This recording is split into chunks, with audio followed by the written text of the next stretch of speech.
করুন ওই আপনার প্রপিতামহের চাষিরা এই কিছুদিনের জন্য জমিগুলো ভোগ দখল করছিল আর ক্রমাগত 40 বছর ধরে ভোগ দখল করতে করতে তারা ধরেই নিয়েছিল ওই ইয়েগুলো ওদের এইরকম হতে হতে একদিন না না ওই অপর জমিনের মূলর ক্ষেতগুলো দিয়ে মানে অনেকদিন ধরে কি বললেন আরেকবার বলো তো আমি ভালো করে শুনতে পাইনি। মানে আপনার মেয়েকে বলতে হবে না আমি খুব খুশি হয়েছি আমি খুব খুশি কি বলছি মানে আনন্দিত উৎফুল্লিত সচকিত এইসব হয়েছি। আমার অনেক দিনের সাল বাবা। তাছাড়া আমি তো তোমাকে চিরকাল নিজের ছেলের মতো দেখে আসছি। আমি তোমাকে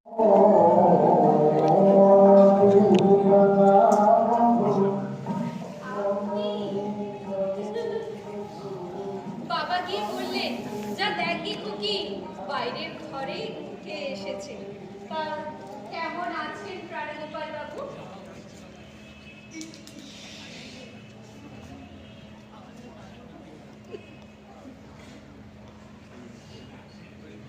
আপনি ভালো আছেন? আমার জন্য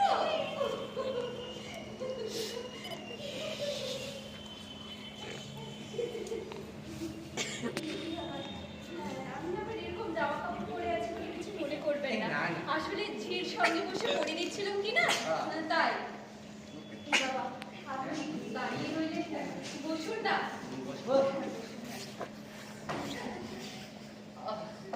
লাগেনি লাগেনি চা খাবেন? হ্যাঁ এই না আমি এইমাত্র চা খেয়েই আসছি। তাতে কি হয়েছে?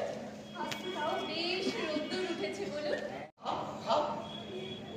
এই মরেছে খাচ্ছি না তার মানে সত্যি মরে গেছে কি বলছি স্বর্গ প্রাপ্তি ঘটেছে ইহলোক ত্যাগ করেছে পরলোক গমন করেছে সিংহা ফুকেছে পটল তুলেছে ও ভগবান এই দেখার জন্য আমি আত্মহত্যা করবো একটা বটি একটা বন্দুক ও বাবা বাবা একটু চেষ্টা করো বাবা খাও না বাবা একটু খাও এই মরেছে খাচ্ছে তার মানে বেঁচে আছে হলদে খারা খালি ধোঁয়া আর ধোঁয়া। এ আমার কোথায় এনে ফেললে গো? ঠিক জায়গায় এসে গেছে চলো দেখি বাবা চলো এবার আশীর্বাদটা সেরে নি হ্যাঁ তারপর ঘরের ছেলে ভালোই ঘরে ফিরে যাও হ্যাঁ বিয়েটা চুকুক আমাদের ঘরের বোঝাটা হালকা হোক তারপর আর আমার সঙ্গে সম্পর্ক কি আমার মেয়েটা তো সুখী হবে তাহলেই আমার সুখ লাগেনি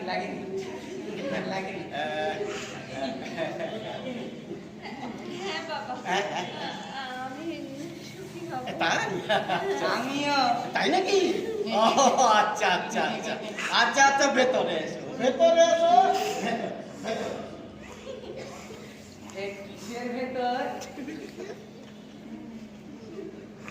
ও বুঝেছি, বিয়ের আশীর্বাদ না? বড় ভালো লাগছে। আমারও খুব ভালো লাগছে, কিন্তু এখন তো আপনি মানবেন যে আপনাদের কুকুরটা আমাদের কুকুরের চেয়ে 100 গুণ খারাপ। ভালো না, খুব খারাপ, পুরো কিন্তু খুবই খারাপ। খুব ভালো। না, খারাপ।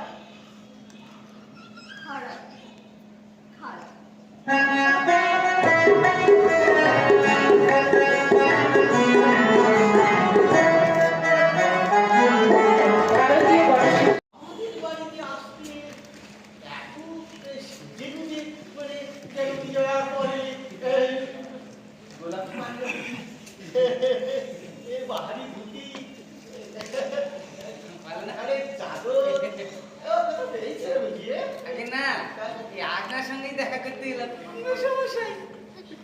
আমার সঙ্গে বলে আচ্ছা আমার সঙ্গে দেখা করতে এত সেজে বুঝে কেন?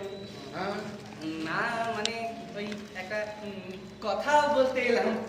মানে দেখুন এই একবার নয়, দুবার নয়, কতবার, হ্যাঁ এই কত কথা বলেই তো মানে আপনাকে বিরক্ত করেছি।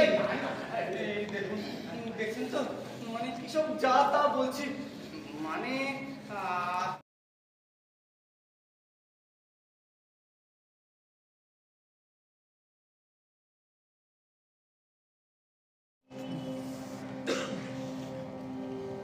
আমার ফোনটা পড়ে কত দূর থেকে আলো পাঠাচ্ছে, কেমন অবাক করা না?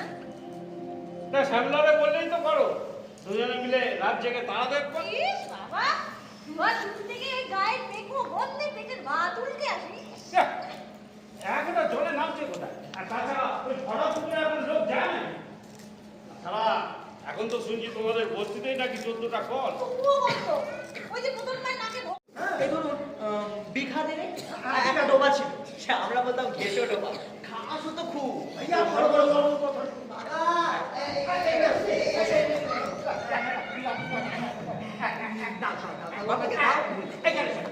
আপনি বসেন। একা বসবো আপনারা সবাই। তাতে কি হয়েছে? আমাদেরকে টানানো লোক বের আছে। আপনি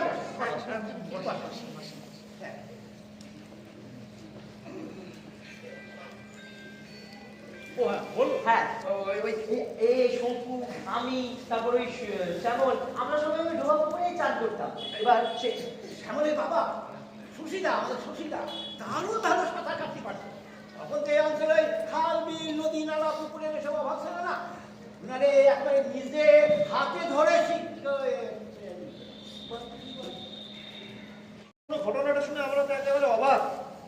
আমার এমন বিপদ। হরিৎ বাবু তো এখন লেকটাও খারাপে। হ্যাঁ, গত 3 মাস হলো উনি আবার প্রমোশন নিয়ে এই থানায় রিটার্ন এসেছেন। তা উনি ফিরে এসে ওই শ্যামলের পুরো ঘটনাটা শুনে আমাকে বললেন একবার খোঁজ খবর নিতে। তো অত রাতে আর না এসে আচ্ছা আপনারা এই চারপাশটা ভালো করে খোঁজ করে দেখেছেন তো? হ্যাঁ, আমাদের শঙ্কু তো কাল বারাসাত থেকে উপরে। হ্যাঁ বারাসাত? হ্যাঁ, বারাসাত মানে মানে ওই বৌদির বাপের বাড়ি। ওখানেও নেই? আরে না না, সেখানে যাবার মতন মেয়ে ছেলে নাকি? হ্যাঁ, পায়ের নিচে রাত টান মেয়ে জন্মেছে, দুদল লোক কোথাও ঠিক থাকতে পারে ও?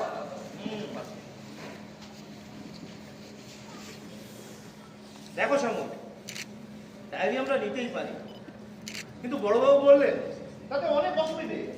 আসলে একবার যখন ওই নিখোঁজ রিপোর্ট হয়ে যায় তখন তাকে যেখান থেকে খুঁজে পাওয়া যাবে আবার অ্যারেস্ট করতে হবে, সে আরেক ঝামেলা। তার চেয়ে বরঞ্চ আমরা আরো 2-4 দিন দেখি। হ্যাঁ হ্যাঁ হ্যাঁ, কিন্তু সেখানে এত তাড়াতাড়ি মেয়েটা গেল কোথায়? আচ্ছা আপনারা ওই পুকুর পাড়ে ভালো করে দেখেছেন তো? হ্যাঁ বাবু, কাল তো আমাদের সামনে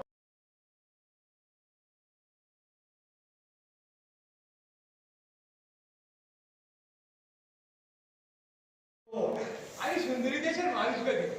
সুন্দরী বোন, সোদা মাটি, সোদা মাটির গন্ধ, সুন্দরী গাছ, ঠেস মুখ, সব কিছু নিয়েই আমার পৃথিবী।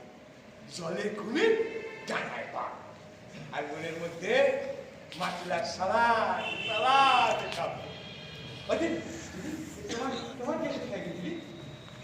রাঢ়বাংলার মাটি আমার দেশ, বাঘমুন্ডি আমার মা, ওই তো আমাকে কুলে পিঠে করে মানুষ করেছে গো। শুনুন, আমার রান্নাঘরের পাশে একটা ছোট ঘর আছে, আপনি ওখানেই থাকতে পারেন। আরেকটা কথা, আপনি আমার অনুমতি ছাড়া আমার খাবারে কোনোদিন হাত দেবেন না। আপনি তাহলে নিজে নিয়ে খেতে পারবেন? এটা আমি বুঝবো। এই তুমি ওটা টাকা পয়সা সব সব কথা হয়ে গেছে বাপি। তুমি তুমি এবারে অন্তত একটু নিজেকে চেঞ্জ করো, না হলে তুমি নিজেও ভালো থাকতে পারবে না। তোমার কাছ থেকে কি আমাকে উপদেশ নিতে হবে? হ্যাঁ, আর সকালে প্রায় নিয়ে যাচ্ছ তো, জিনিসপত্র সব গোছগাছ হয়ে গেছে।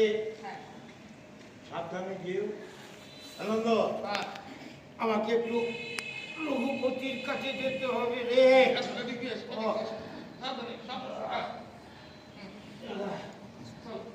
সাবিত্রী, তুমি তো চলে গেছো অনেকদিন, দেখো ফিজিওথেরাপি মেডিসিনে খুব তাড়াতাড়ি ঠিক হয়ে যায়। অ্যাকচুয়ালি মেইন প্রবলেম হচ্ছে আমি তো এখানে থাকি না, তুমি তো জানোই। আর বাপির তো কিছু ন্যারোনেস রয়েছে। অ্যারোনেস, ইয়েস মাই বস।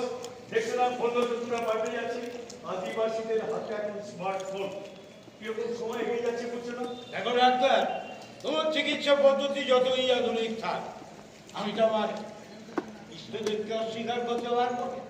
তার অঙ্গুল বেদন ছাড়া কোনো কিছুই সম্ভব নয়। রঘুপতি রাঘব রাধা রাম পতিতারাম।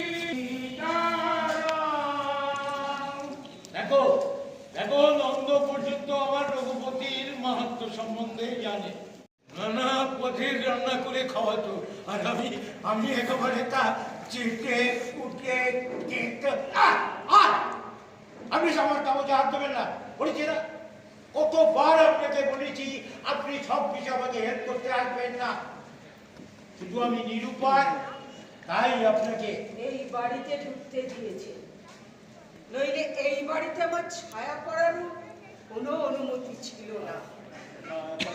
সেকেন্ড যে মেডিসিনটা আছে না ওটাকে বাদ দিই। হ্যাঁ এবারে যাচ্ছি না, তোমায় দেখে গেলাম। এখন কেমন ফিল করছো? আগের থেকে অনেকটা স্বচ্ছন্দ বোধ করছি। তোমার